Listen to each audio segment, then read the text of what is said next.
hey guys, I'm Dr. Mcfarland. I'm here with Cory Linn, a fellow Headrusher and just a guitar guru all around. And we're going to talk about gear and life growing up in music and all that stuff. So, welcome Cory to the channel. Dude, it's awesome to actually be here in person. Yeah. Because the last time we did this year and a half ago, I can't remember, it was remote, right? And we had some technical issues, I believe.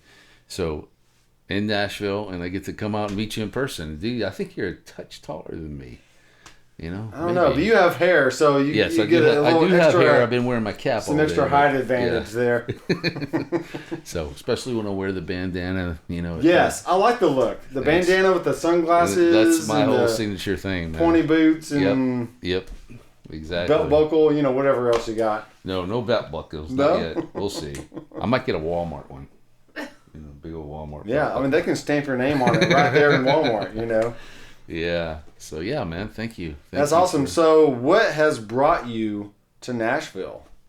Well, my band, Kentucky Straight, based out of Denver, we've been together for about a year, and we came out here to record a record, and we literally just finished it today in record time in 3 days. Yeah. And it's an 11-song record. We had some basic tracks laid ahead of time with some of the other musicians that were helping us out because we were limited on time, and it's a certain amount of money, as you well know, when you're recording in studios. Sure. And so we took the approach of having some of the tracks laid in advance so that we can come out and put our main parts over them, get our singer to do all of his parts. I did the majority of the guitar parts, and the other guys did, a good chunk of their parts as well. And then we finished everything in 3 days. Yeah. So, and one of the tunes that we actually finished today was one we hadn't even finished writing all of the lyrics yet. So some of the guys got together, and I didn't feel like doing it. This was yesterday, and I said, we got to get this second verse, I think it was, or whatever, down, and everyone knew. And I kind of went out and took a break and let some of the other guys handle it because I had structured all the music for it. And I was like, okay, I've done enough on my end. So anyways, we got a ton of stuff done in 3 days. And of course, as I was telling you before, we got to work with the producer and guitarist, Kimo Forest. So, and I asked him, because I told him that you and I might get together and have a talk. And I said, is it cool if I name drop Kimo? And he said, dude, please do. Yeah. And he's like, please do. He's a cool guy. Yeah, and he's a very cool dude. And I only say that because I've seen interviews, on camera and stuff, but I'm sure he's just as cool in person. So. Oh, dude, he's a big old teddy bear. He's such a genuine guy, and I just personally connect with him on a musical kind of level, almost like nobody else I've ever met before. And I met him about 2 years ago at one of the Alabama concerts, and I met him through Jason, who we all know through Headrush, Jason Roller. Oh, I mean, I used some of Jason's patches. Yeah. Some of his rigs. Great sounding rigs, man. And Jason is freaking phenomenal guitar player. Everybody who follows him, and stellar dude, fiddle player. See, I didn't know this about him. I need to put him on my speed dial for some session work. Yeah. Oh, and I forgot to ask about that. No. We're gonna get to that. I promise you, I will do that and get to that for you. So, Jason's awesome, dude. He introduced me to Kimo. So, and then me and Kimo hit it off. So, I guess long story short, and getting to the point, I've been with Kentucky Straight for about a year now. I think it's just been under a year since we played our first show, and our first show was out of state. Yeah. On the back of a flatbed. So you're saying you're not from Kentucky? I'm not. The only person in our band from Kentucky is the drummer, Tim. Okay. Tim is from Kentucky. And it takes all kinds, So, but anyways, so a few months ago, I reached out to Kimo because he and I were, always kind of sharing funny memes and just laughing at this and that, just goofy stuff. And I said, hey, because I believe they have a record label, the Cash Creek Nashville, I think, is also a label. I may be wrong, and if I am, then smack me later. But I said, hey, are you guys ever work with just musicians and artists and bands not on your label? And he goes, dude, I'm your man. Yeah. And I'm like, okay, cool. So I, got with the guys and I said, hey, they're willing to record us. And I said, y'all want to do this? And then we just all made arrangements. And now we've been out here the past handful of days.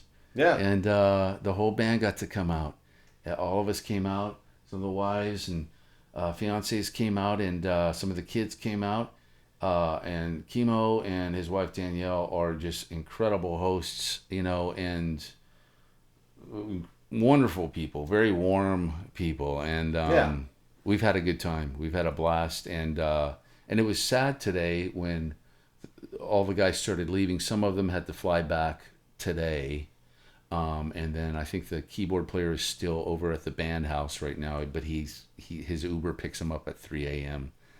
So I'm glad I'm not him. I'm driving back with Jen and the kids tomorrow. We'll take maybe a day and a half, 2 days to get back to Denver. But it was kind of sad when everybody left today, but we'll be back. I mean, there's already chatter from the band guys and from Kimo about album number 2, like just little light chatter and stuff. And so we will be back. Well, that's really the great thing about Nashville. Not only just the networking abilities here in town, but just the level of experience that these guys have been in the industry for. I mean, how long has he been playing for Alabama? I don't know how many years he's been with Alabama, but it's been at least a good handful of years, maybe way longer. But I asked him today, because he and I got a handful of minutes just to sit down after the guys left, because I was sticking around waiting for Jen to come pick me up. And I said, dude, how, what was it like playing your first arena show? Because that's the kind of stuff we're going after with our band Kentucky Straight.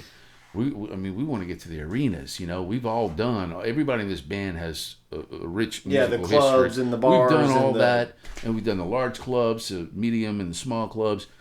And I said, what was it like your first arena show? And he's like, dude, I've been playing arenas since like I was 17, man. And, and so I don't know how long he's been with Alabama, but they are a freaking killer band, as everyone knows. And, and so we get to work with a great group of people. Well, honestly, not to downplay, his studio. It's a great little hub, But like, what you're paying for is experience. He just has the ear. He knows what the parts need to be. And that's why you can get things done in 3 days, because he's just... Yeah. It's just like... There's no monkeying around, No, not at all, man. I mean, he's just like on it. And there's even things like, and I've done a lot of recording. I've not done as much as like some of these guys, like Jason Kimo and all these other guys. But I've done a lot over the decades. But in this, at first, for me, I was a little bit slightly, not nervous, but just kind of like, okay, this is like another step up. I'm like sitting in here with one of the Alabama guys right now recording. And so there was little things on some of my solos every once in a while where I'd do a bend and maybe I didn't quite hit the pitch. Sure. And they'd be like, you can do it again, or I can just fix it later. Oh, and I was just I do that all the time myself. It's like, they don't call me the doctor for nothing. Doc.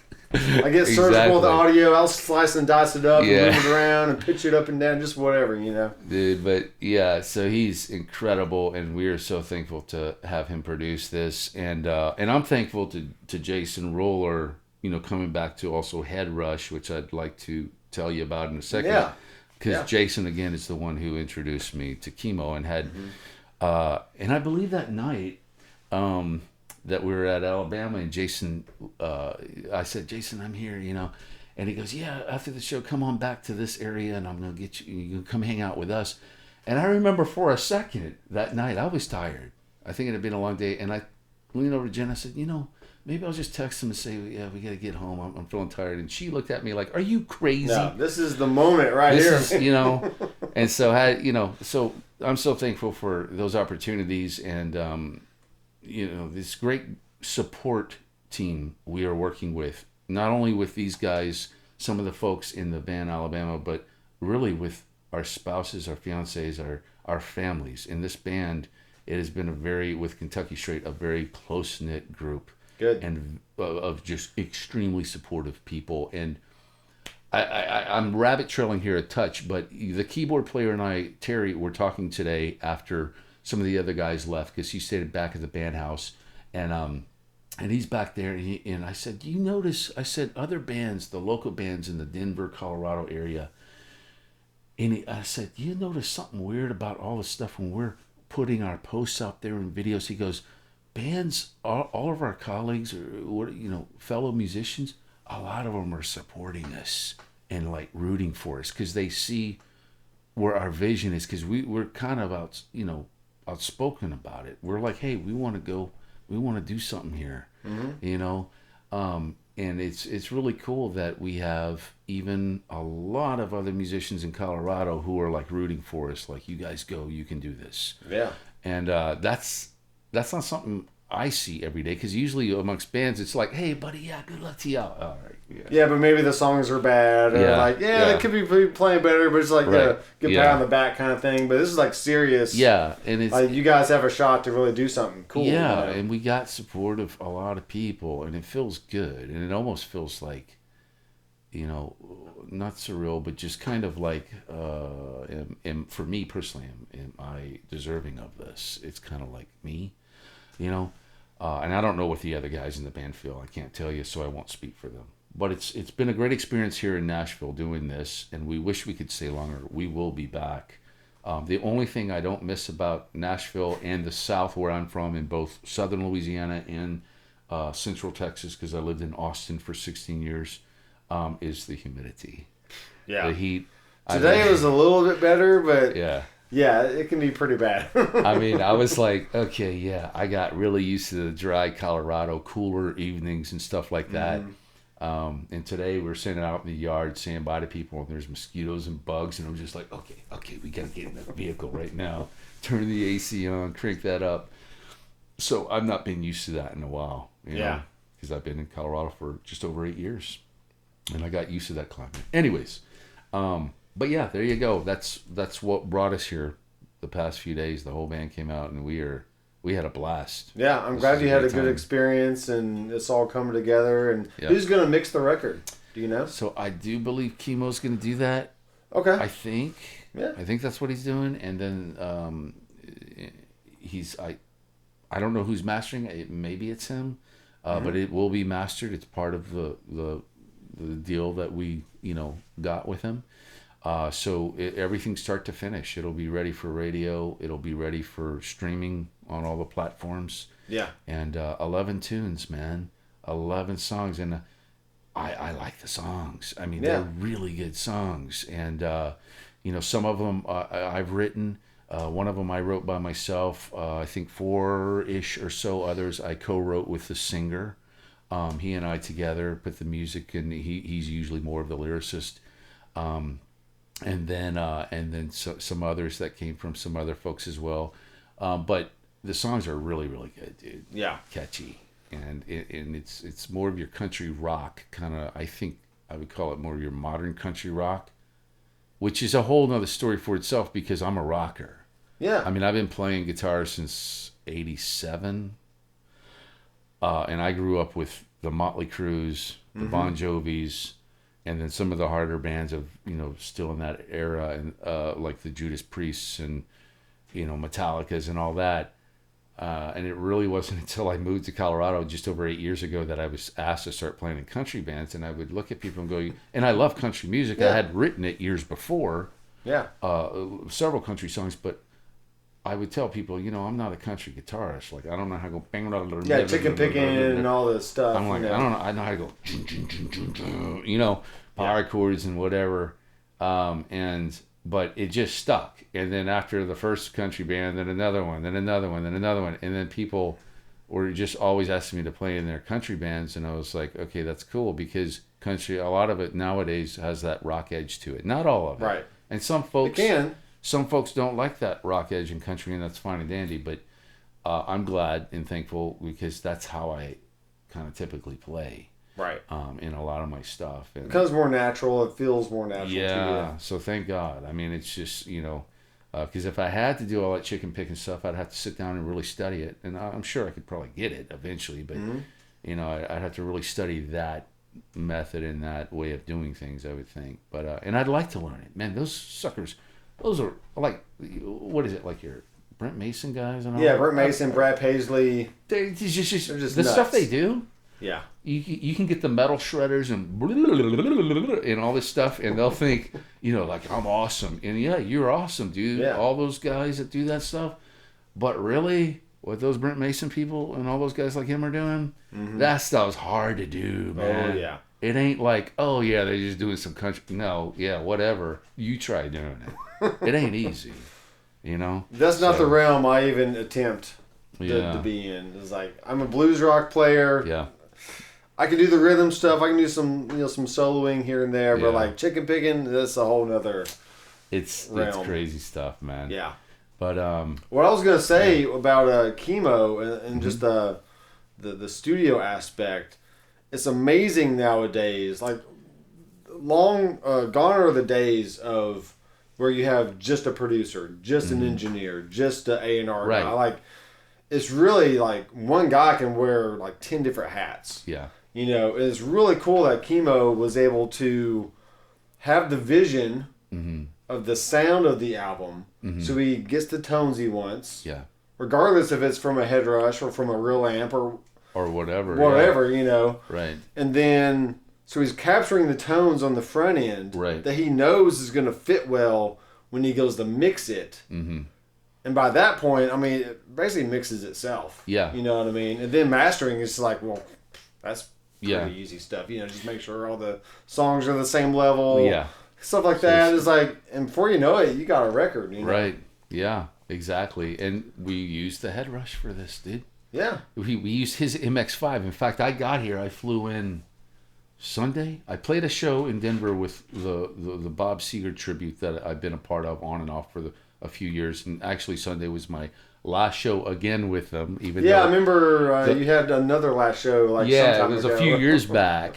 So like I play, and I can talk about that too if you want. But Sure. I had played that show at Nisi's in Denver, Colorado this past Saturday night. And then I had to get up I didn't get home till like 2:30 in the morning or something. I had to wake up at 3:30. Oh wow! And then go to Denver Airport with the bass player. Thank God he came and picked me up because I wouldn't have been able to find my way away. Anyways, I got here Sunday, and then Kimo. I go over to Kimo's place, and we get say hi to each other and hang out for a while. And he goes, "Hey man," and he hands me this little tiny road case kind of thing. And he goes, "I got my MX5 in there." He goes, "Take it back to your Airbnb. I want you to load up your rigs," because I had my laptop with me. And I'm like, "You want me to load my rigs up?" He goes, "Dude, when I listen to your live stuff, I love that tone." Yeah. And so I went and I loaded my rigs up into his thing, and I put a set list because I opened it and he had his he doesn't use MX5 for Alabama because he uses the big boards, but he still had his Alabama stuff and his Cash Creek set list stuff in there. And so I put a Cory Linn's playlist or set list or whatever it is. And it was so cool because I was able to put my rigs in Kimo's MX5 Headrush. And so I brought it to him the next day. We started recording, and we used my rigs. We tweaked some stuff here and there. Sure, yeah. But you always nothing, do when you're recording and stuff, But nothing major, And he was just like, yeah, you do what you do, like play things how you do. Don't be thinking about how to try to play them like a country guy or whatever. Play them how you do. So we used the Headrush for all of my guitar parts. Acoustics different, obviously, but we used the MX5. And based on just your rigs, and I'm familiar with in the past. I mean, you mainly use like Bogner. I used the Bogner, amps, right? Bogner Blue. I think I used the Bogner Blue on this whole thing. Yeah. I mean, I use live the red because it has more extra gain and stuff. Yeah, more aggression. And I can kind of do the fast little kind of little shreddy things when I want to just to try to show off. I didn't do really much of that at all on this record. I really wrote the solos, crafted them over the weeks before to try to, make real solos versus, show off stuff. Like I attempt what I do live stuff, and sometimes I fail at it, and sometimes I succeed at it. But and so we tweaked some of the rigs here and there, but we just used my rigs, and and he was like, I want you to show me how to get to your rigs here, and I was like, well, I actually made right by the Alabama thing. There's a Cory Linn rigs thing, and I'm like, Well, it makes it easy just to throw them all in a set list, and right, they're and good to go. they're all right there. So incredible. And I've been using Headrush for what, 4 years or so. I mean, you called me one day because I was texting you over social media, and you called me one day out of the blue, and I was like, he's calling me. I was like, that's so cool, this YouTube dude. And you were talking to me about it all, and you helped me make my decision to go that route. So I've been using. Yeah, what were you? I can't remember what you were doing before that. I was just Fender tube amp. Okay. There's another tube amp, Bulgara. Yeah. I was just used the tube amps with back then a little effects pedal board. Kind of not thing, even maybe? that, just analog drives like Plexi Drive from Wampler, and I had an OCD, from Full Tone or whoever it is, and then I had like your Boss delay and your Boss chorus and trim and a Vox wah, and then a Boss tuner, which I still use. Yeah. Because I just like the Boss tuners. Oh, they're good. Quick and easy. And I just ran it in the front of the amp on the clean of whether I was using the Fender tube or the Bulgara or whatever I was using at the time, and just use it that way. And you made the channel switching with my overdrive pedals. That was my channel switching, and it worked great. But when I watched all your videos way back in the day, 4+ years ago, and especially your Ultimate Guide video for Headrush, I watched that thing like 10 times, and I'm studying. And so that way, when I finally got my first Headrush, I really knew my way around the board a lot. I still had a lot of questions. I still do. I think I texted you a couple of weeks ago, said, how do I need to put the graphic EQ for a clean boost before or after the amp? Even though you probably told me 10 times over the past few years. It's fine. Yeah. And that was just a few weeks ago, and I'm still like texting saying, hey, how do I la la la la la, Yeah. But they're great units, man. They're great units. What's funny is I've had all kinds of guitar setups as well as you have. Oh yeah. I'm sure you know. Yeah. And I was coming off the road for my band. It's kind of on the downhill from there. I'm more at this point. I'm basically a family guy. I mean, I don't play shows. I don't play in a band anymore. That's what you're telling me. Yeah. But just a studio guy at this point. Make YouTube videos, produce little projects here and there. But anyway, I didn't have a need for like the tube amps and the big pedal boards and all the stuff. Yeah. So I think at one point I had a board ready to wire up, and I just couldn't do it. It's like, this is so much work. I'm just going to tear it apart anyway. It's like, forget it. And I think like the next week, the Line 6 HX Effects came out. Like the little multi-effect thing. It's like, why use all these pedals when I can just literally buy one thing? Right. Cost about $500, $500 or $600, and like it has all the effects you'd ever want in there, right? Yes. Yeah. And then it wasn't like a month or two later, I saw Pete Thorne demo the Headrush pedal board. I'm like, what is this? Yeah. It has a touch screen. He's making this thing sound like butter. He always makes. He could take. I know, but fart, like he could take the fart pedal. I know, and make it sound but awesome. just the tones he was getting is like, all right, if he can do that with that unit, I know I can do something great with it. Yeah. And it's been my bread and butter for last 7 years or so at this point. Because I think it was around like 2017, 2018, somewhere out there. Yeah.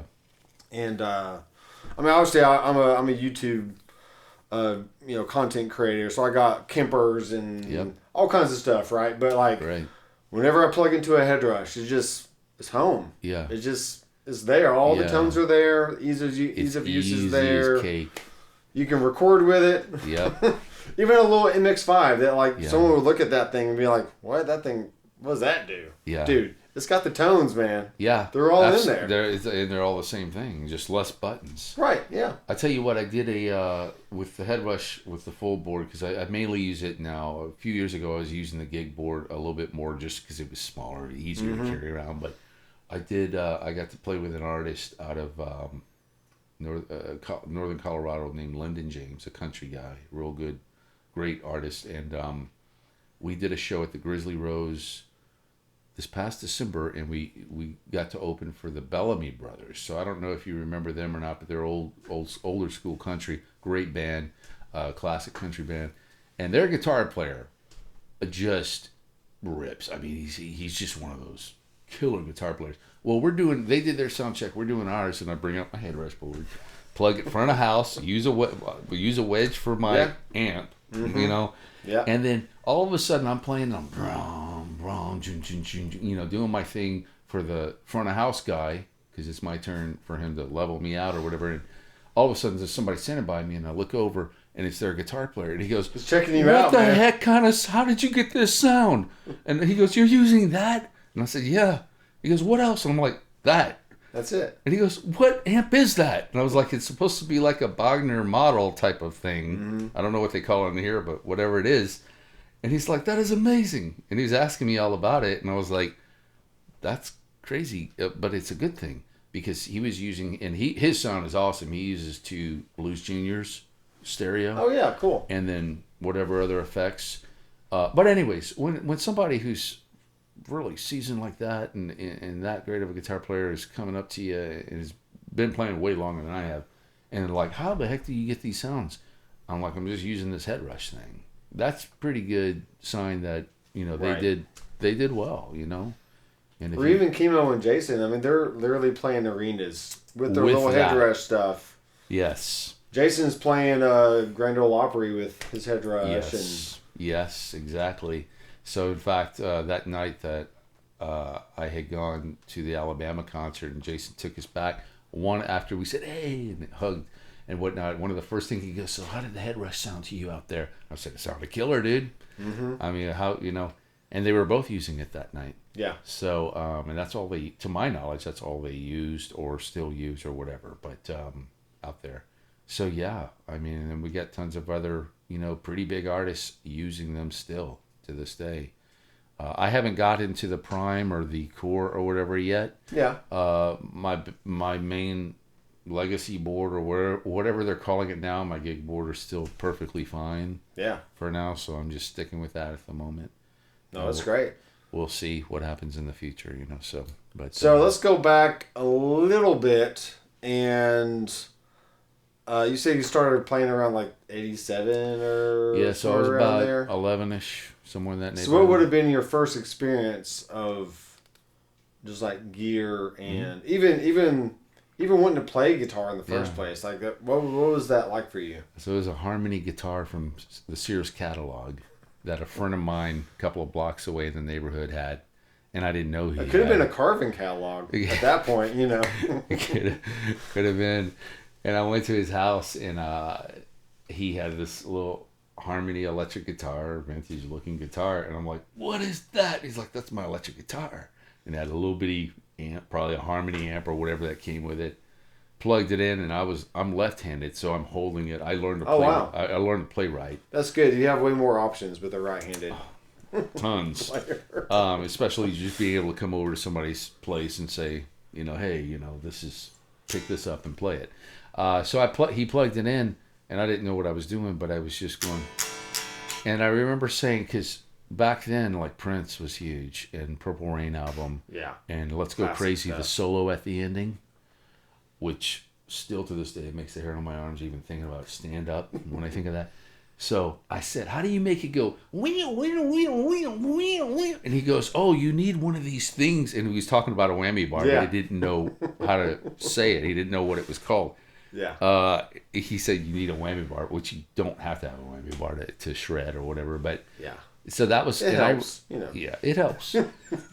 I went home, man, and I told my parents, and I was just, they probably thought I was nuts and crazy. Like, why is he this overly excited? And I went, and the kid told me his parents got it through Sears catalog. So I went to my mom's Sears catalog, flipped around, found, and there was 2 of them. There was a Telly style and an S style, Strat style. And I just, for months, just would look at those pictures every day after school and study them and just dream.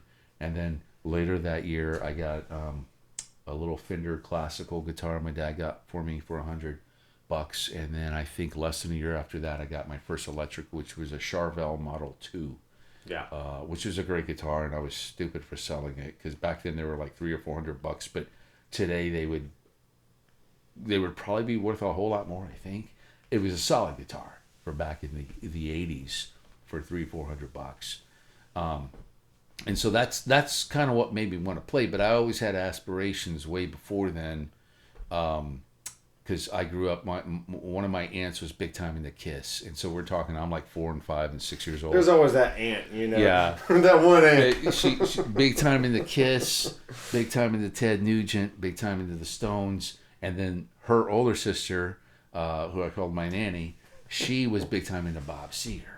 And so even at a very young age, she would, pull me into her room. Hence the Bob Seger tribute band, right? Which I love, and I'm no longer a part of. Yeah. But right now. But you had a good run, though. Yeah, had a couple of good runs. and I'll be back to fill in when needed at times. Sure, yeah. But she would always be like, we're going to listen to Bob Seger and the Silver Bullet Band. So way back when I was even way younger, I was fantasizing in my mind of playing music and being a star or whatever, and I would picture myself with like Paul Stanley makeup on and spinning around like Prince, and I mean, it's just goofy stuff, that like a 7-year-old would be thinking of in their dreams, wanting to do things. So that's a long version of what you asked. Sorry, it was so long. No, that's good. I mean, mine was, I was sitting outside, I think doing something for Boy Scout merit badge or something. Okay.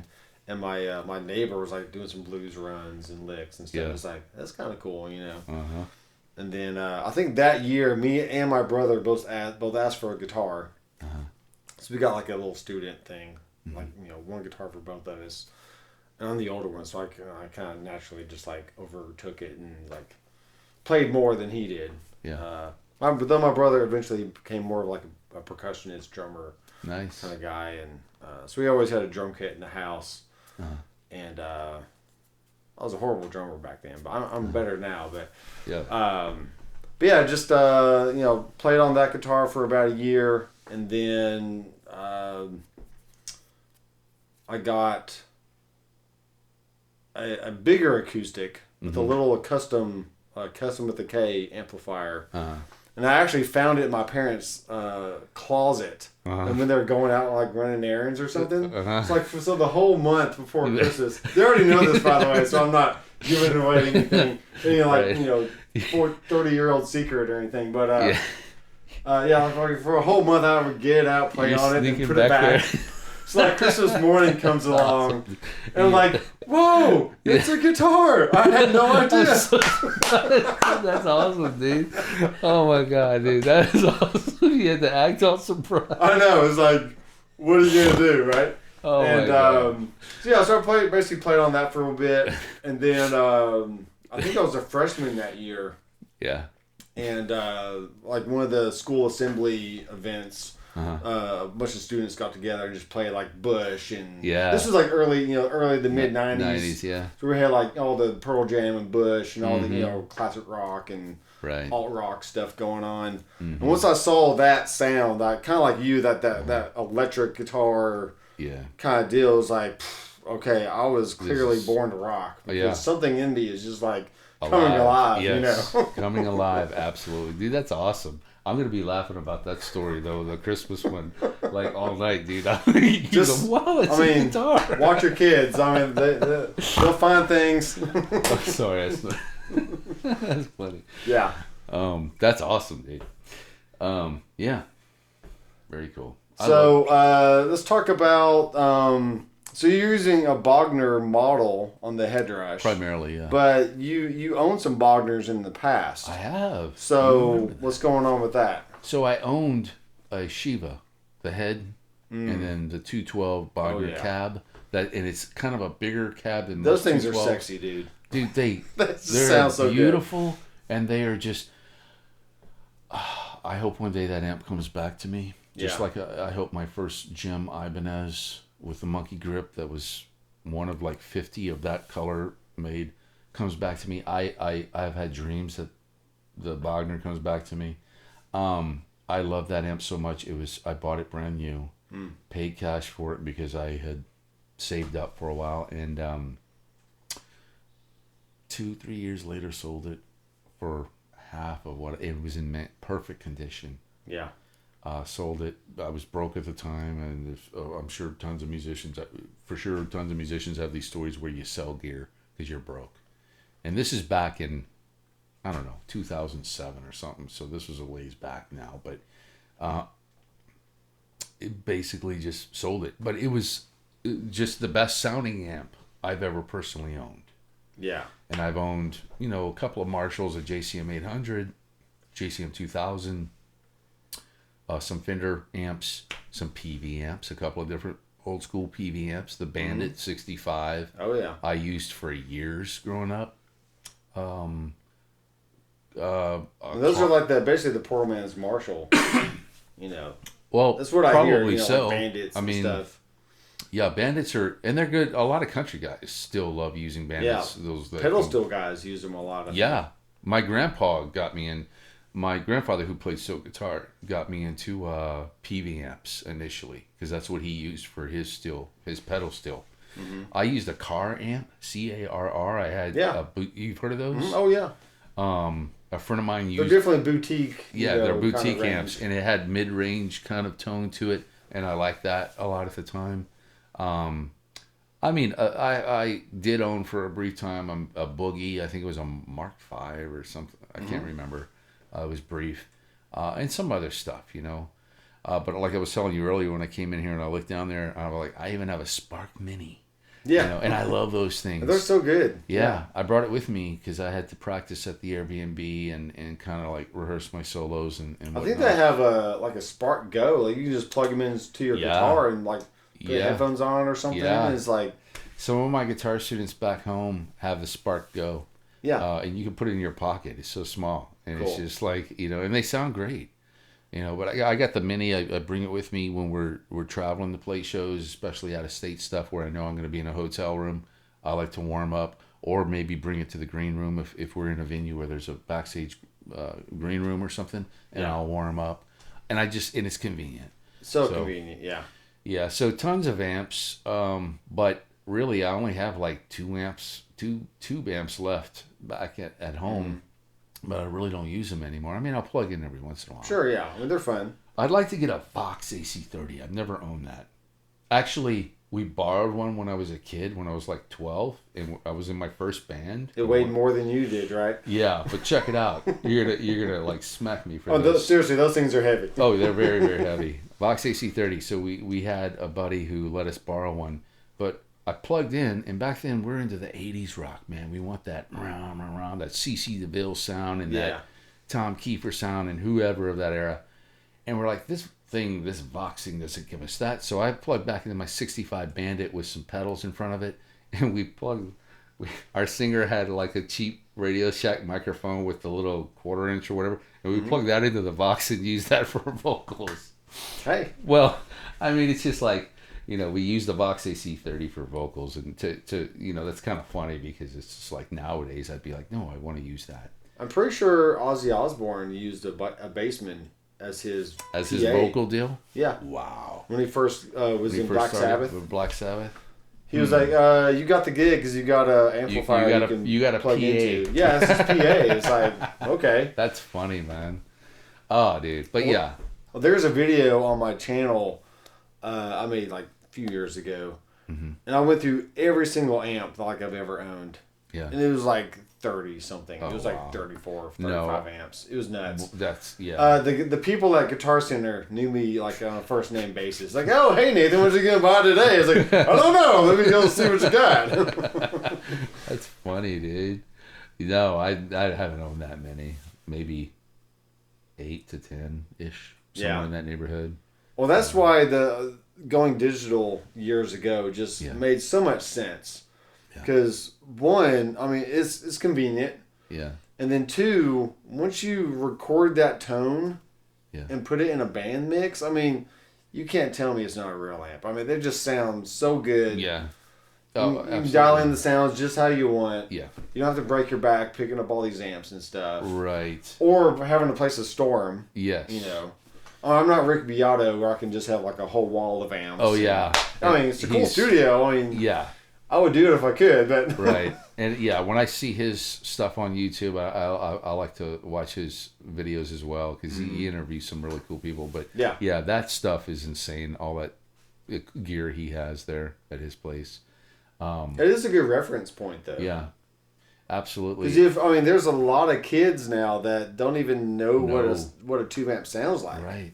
All they know That's is true. amp sim plugins and maulers, and Right.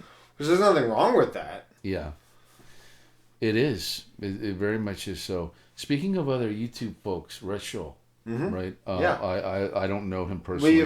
We've rubbed shoulders a few times at NAMM and some Cool. other events over the years, but we're not we're not tight or anything. Yeah, I don't know him at all, but I love watching his videos. I have for a few years. One thing he told me that I like to do on my Headrush, well, he didn't tell me. He said it in a video, not me personally. Yeah. And I think he was demonstrating it or talking about it with regards to a Helix, but I assume he meant with any amp modeler. He said, if you want to make your amp sound more like a real amp, put a compressor just after the amp, I think he said. And so right when I saw whatever video that was of his, I started doing that immediately. And I do that every single time I build a rig on the Headrush. And honestly, I think it just sounds better. And I just do the dyne comp or whatever. Yeah. Just default. Yeah. And then I put it right after the amp. It just kind of squishes everything a little bit. It just, I don't know. It just sounds Jason better to me. Seditis, I think that's how I was saying his last name.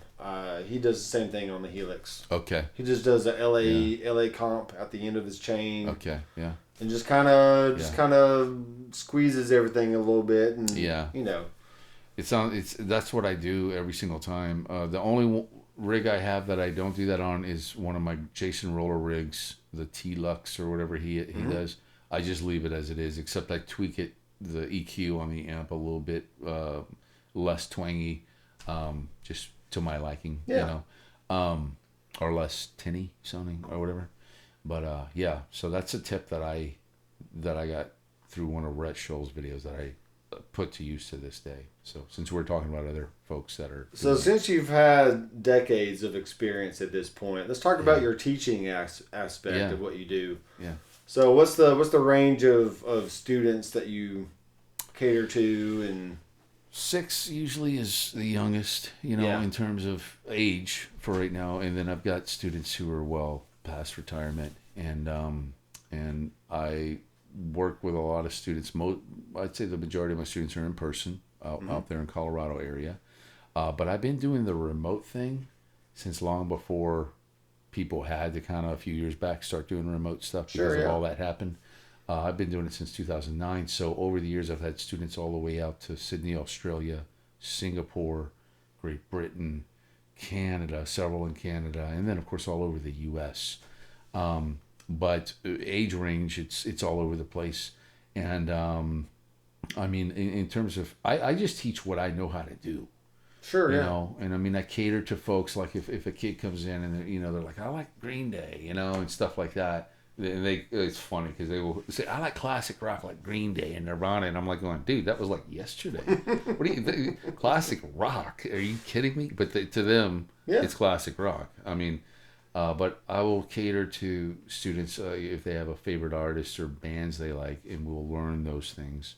And then I teach my own stuff, my own solos, and part of that's because I need to get better at them myself. So when I'm teaching them, I really get better, and I memorize my own material.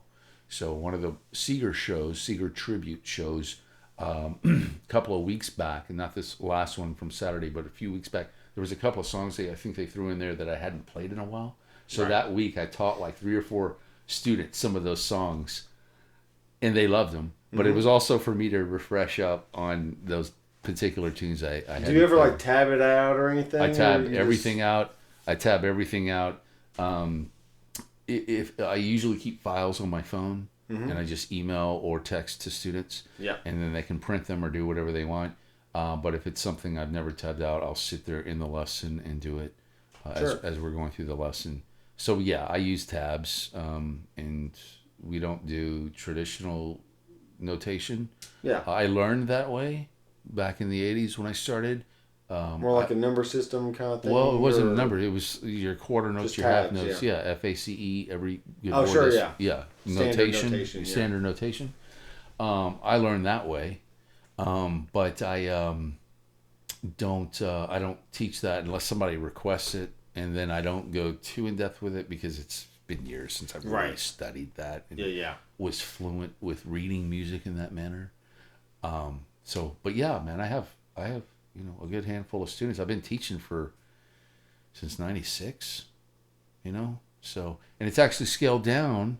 I used to teach 5-6 days a week, then it became 5, then it became 4, and then about a year or maybe less than a year ago, I had to scale it down to 3. Yeah, 3 days a week because we're really busy. Well, that's good though.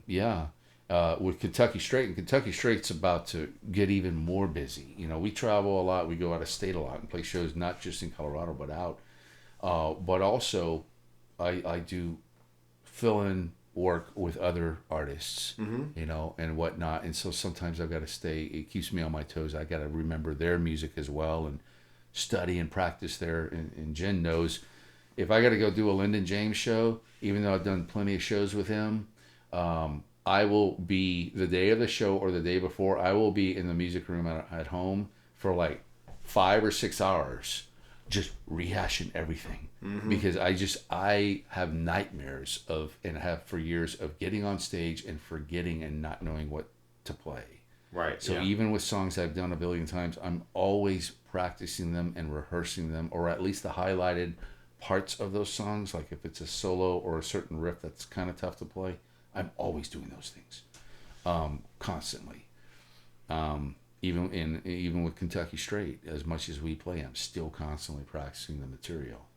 That's good. Gotta keep it fresh on the mind, on the fingers, and so it's good. I like to teach my students some of the stuff that I've written or some of the artists that I have played for, because they all like it. Even if it's like a 15-year-old who doesn't listen to country, I will teach them some country songs I got to go do for a show later that weekend, and they're like, "This is cool, man! I didn't know country sounded like this." I'm like, "Yeah, it's awesome." Man. Do any of them have any aspirations of like wanting to make music a full-time thing? Maybe over the years, I've had a few students, and again, I've taught for 27, 28 years or something. Yeah, I've had a handful of students maybe who've aspired to do stuff like what I and what others have done. I had a student in Austin, Patrick, and his project was called the Pearson McCree project. I think it's still up on all the streaming platforms. Cool. And he made a full album, man. Great. And he got different vocalists in because he wasn't a singer, but he was a writer. And then I would go in and do the guitar parts for him. He did some of the guitar parts as well himself. But he was a student of mine for 15 years. Wow. That's a long-running student, dude. That's a long, yeah. I don't think anybody else, anybody He should have been better than you at that point. Yeah, he should have. But he wrote some great songs, and I don't think his mindset was hey, I want to go be a star. He just wanted to write and then have his stuff recorded, be a part of the whole process of it in various ways, and then have it out there. And then I have a couple of students right now who, one of them, Caden, just played the Parker Days. Didn't we just have Parker Days? So one of my students, Caden, and maybe maybe I'll send this video to his mom once we get it done. Sure. He played Parker Days. Now he's only been with me as a student for about a year, and to my remembering, I don't think he took lessons before me. He may have, but I don't think he did. Yeah. And I talked his mom in before Christmas, this past Christmas, getting him one of the SE Silver Skies. Yeah, those are good. And she had good value too. Yeah, and I said go get it plecked, and just so you got a totally level fretboard and all this stuff, because they got it at Sweetwater, and got him a Spark Mini. Anyway, so he went to some kind of band camp or something because I don't do that kind of stuff where I get all the kids together and we're going to go do a show. Yeah, sure. I'm just a one-on-one, hey, look, let me show you how to play some stuff. But he went to one of those things recently, and he got to go play, I think, in front of a lot of people at Parker Days. I played, I think, on the same night or the day before at Parker Days, but it was down the road at a grown-up club, Sure, yeah. So, that kid is freaking... He's been playing a year, at least with me. And I don't think he was playing before me. And he's runner-up in most improved student of 2020. What year are we in? 2020. Something I don't even know anymore. I don't know, dude. It's all a blur, you know. But he's runner up. So, and then I've had students in the past that have aspired to do big things and all. But yeah, there you go. Well, that's awesome. Yeah. Very good. For anyone listening, what kind of words of advice would you give to someone who would want to kind of go that route, whether it's like studio musician or gun for hire kind of guy, maybe on the road? I mean, yeah. Just keep networking and my experience is just keep going. You know, the things that I've been able to do the past handful of years is because I kept putting myself out there. So keep putting yourself out there on a constant basis. Don't be afraid. Don't leave concerts early.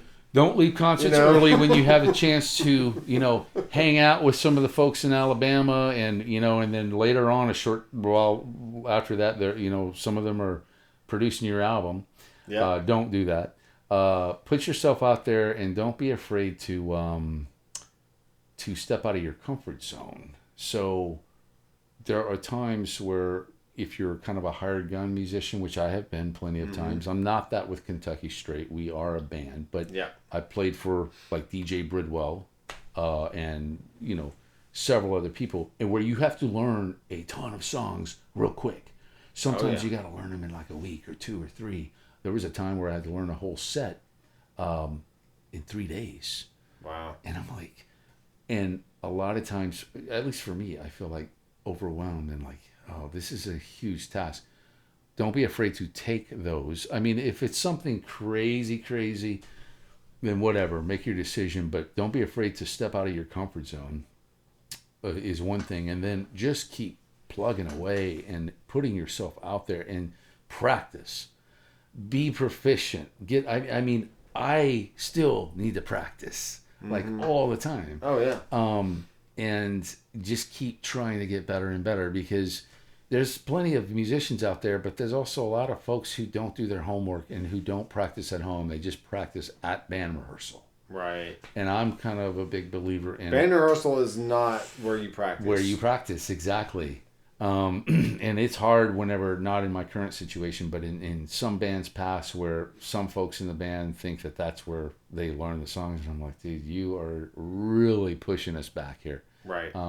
But I'm a big believer in just grinding and working your tail end off and getting better all the time, and never think that you've gotten to a place where you've arrived. You know, you come out here to Nashville and you hang out with people like Kimo. Yeah. Those dudes, you know, there's a billion other players that'll smoke me and you combined run circles around us without even trying. Probably me 3 times. Yeah, well, me too.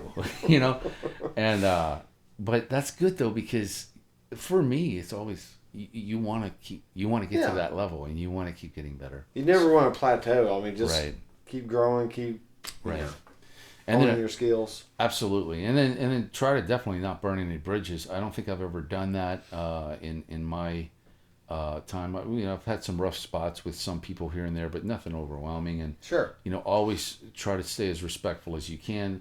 However, stand up for yourself. Speak up when you need to speak up. You know, because don't let people take advantage of you.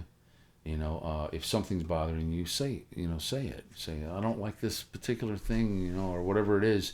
Speak up, you know. But then also play the game. You know, we got to play the game. You know, there's times where, you know, you'll be at a show and you're wrapping up your show and you're tired. Maybe you've been on the road. Maybe you're out of state and you're tired, and folks want to talk to you. You know. And sometimes you may not feel like hanging around. That's part of the job, but too. It's part of the job, and it's just, you know, keep showing up. Just keep showing up, and things happen. At least in my experience, things happen. And then keep believing. I don't want to sound cheesy and say, don't stop believing. But it's true, you know? And just keep believing and pressing forward, man. I mean, that's a handful of things I would give advice for. And then study the business, unlike me, which I need to start doing more. You know, try to study the business and keep up with it if you can. Well, that's the thing is I graduated MTSU in 2004. with a music industry degree, whatever that means at this point. Yeah. Because honestly, that was, Facebook was just been around for maybe a few years. Yeah. Your grandma wasn't on Facebook yet. All that kind of stuff, right? But like that was YouTube wasn't around. We didn't have social media like we did today. So like, everything I learned in that era of my life is like it's not totally obsolete, but it's like it's a lot. It's changed. Yeah. It's and now changed. The way technology keeps developing. Every year, right? What you knew last year is gone. Yeah.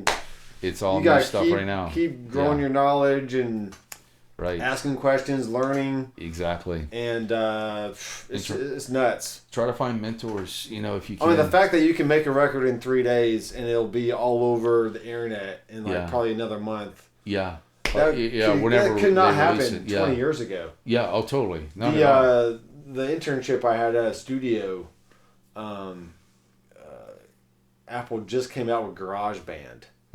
And they're literally freaking out. They're like, download it now. We got to find out what this is. Right. We got to stop it. They're going to take our jobs. Yeah. Right. And now, as long as you have a laptop, a microphone, and an audio interface, you can record anything, anywhere. You can. Yeah. But what you can't buy from Best Buy or anywhere else is experience. Yeah. And experience. Good ear and knowing what production even means. Yeah. Like, you just can't play guitar every single second of the song. Like, you got to let it breathe. All the stuff. You know what I'm talking about. Exactly. That's the kind of stuff that you can't pay for. So it's like, recording is way easier now. Yeah. And everyone can literally do it. But not really everyone can do it. Yeah. You know what I mean? So that's why the people like me and the people like Kimo, Jason. Yeah. It's just you got to do it, man. Yeah, you have to go. You have to have those ticks on your belt and all the experience. Absolutely. So, it's not just picking up guitar. I'm going to start playing guitar, drums, and we're going to start a band, and then we're going to make an album that's going to be great. Maybe. Yeah, maybe. It might happen real fast. Stuff like that can happen. It's just, in my experience, it takes a while, and you've got to go through that process and learn. People who've never been in a studio before, they may have been live players for many years, but never been in a studio, may be surprised at how the difference between studio recording and that setting versus a live deal. You may not have to play as much on whatever instrument as you do live if you're the only guitar player for a live thing. Right. You might need to fill in more in a live situation, of course, but in a studio setting, it's, sometimes you play 3 notes and then you do those again a few bars later, and then a few bars later, and then layers. That's just what the song calls for. Yeah.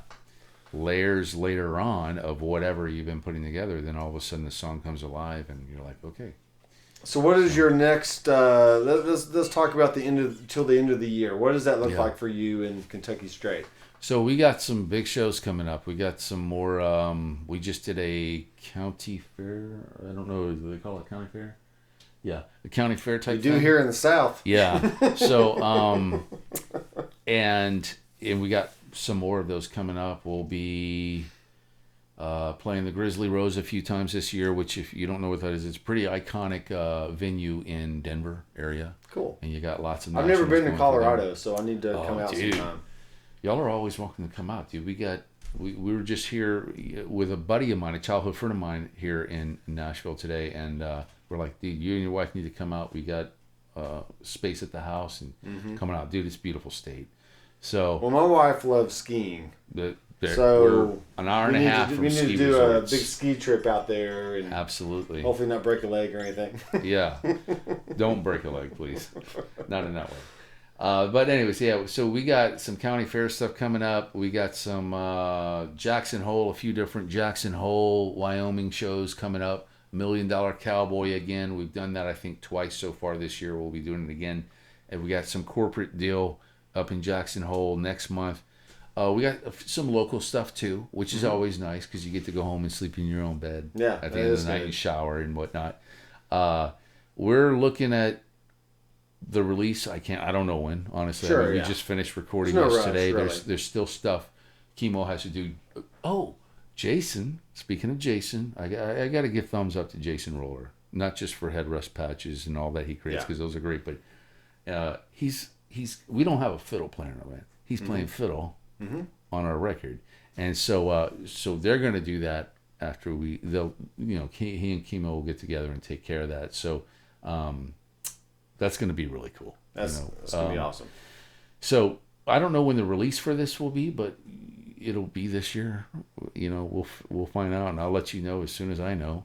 And then tons of shows, man, like I was saying, and we're hoping to play out the rest of this year and end it with a bang and go into 2025 and really start, keep grinding, Oh, good. What's so cool is we're getting more and more step by step away from the cover stuff and just more into the original stuff, and people are responding great, and that's the direction we want to go in. And who knows, maybe eventually people will start covering your songs. That would be wonderful. That would be excellent, and I could tab it out for them too. Yeah, hey, sure. Here's how it's actually played. You can teach them how to play it. I'll do it. Yeah, let's do a remote session. Here's how you play the song. Now, do you have your own website for like teaching or just I have musician? So on stuff? Facebook, sorry, I just don't do this kind of stuff the way I should. But on Facebook, I have a Cory Linn's Mile High Guitar Academy. Okay. It's just private lessons. Yeah, fun. Whether we do them in person in my area of Colorado, or like I said, I got a lot of students all over the place that I do Skype and FaceTime every week. I was teaching one of my students the other day. They're in their RV, and you hear the humming of the RV. They're going up to Montana camping, and she's sitting there shaking around and everything. And she's like, yeah. And but it's Cory Linn's Mile High Guitar Academy. Awesome. I think, or Mile High Academy, Cory Linn's. So folks, I don't know. And whatnot, and then Kentucky Straight's deal, if you don't mind me plugging that, is I'm going to put all the links in the description so awesome. People can check it out. And that's like I believe we have a KentuckyStraightBand.com, and then the Facebook stuff is like Kentucky Straight Band. Yeah, if I'm not mistaken. I'm sure Instagram and whatever Instagram's else. probably the same. Yeah, I probably should have taken notes on all this, and then Kimo's stuff, because we got to give big thumbs up to him. Oh yeah, is Cache Creek, Nashville. Okay. So that's, and they've got artists that all types of artists they work with and whatnot. And, right. So if you're in the market for doing a record with a high class producer engineer guy, then Kimo's your man. So yeah, he told me, he said, "I'm your man." Yeah, dude. I'm like, cool. Awesome. I mean, he'll take anybody who pays him, really. I mean, I would. I don't know. I mean, I didn't. Show me the money, I'll be your man. Yeah. Well, I had to ask him. I was like, hey, I know y'all have label people or whatever artists, but I was like, can we work with you too? And he's like, yeah. Oh yeah. So yeah. Good I stuff. mean, people like that they just want to make music. Yeah. And they don't care. He's passionate about it. Yeah. He just loves this kind of stuff. Loves producing, and you could just watch him, and it's genuine, man. It's very genuine. And good. So, anyways, that's awesome. Yeah. Well, thanks, Cory, for being on the channel, and we'll get all the links in the description so people can check it out. Cool. Thank you. And I had fun. So I had a lot of welcome fun, to Nashville, dude. and you're welcome here anytime. And awesome, and it's great to meet you in person versus just through Skype or whatever we tried last time. And this is great, man. This is very good. And you got a great studio here too, man. It's very comfortable. Yeah. I like the you can literally just have a big circle of all the musicians. Yeah, you got drum station, piano station, guitars, bass, vocal booth. Absolutely. This is nice, man. This is very nice. Well, thank you. Awesome. All right. All right, guys. We'll see you on the next video.